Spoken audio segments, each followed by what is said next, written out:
فحشی رو بشنم. حاج آقا 4 تا فحش داد. اقوام درجه 1 بوده یا 2؟ عمه درجه چنده؟ عمه خوده بله. درجه 2.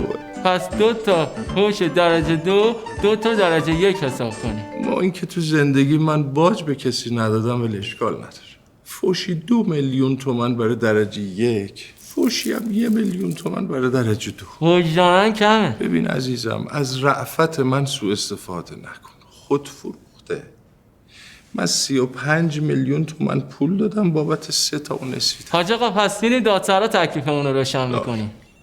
ببین عزیزم، شما الان یه راست میری کلانتری رضایت میدی. من پسرم نباید یه شب تو بازداشتگاه بخوابه که، وگرنه میدم دونه به دونه باقی دندوناتم با انبر قفلی. یک کلمه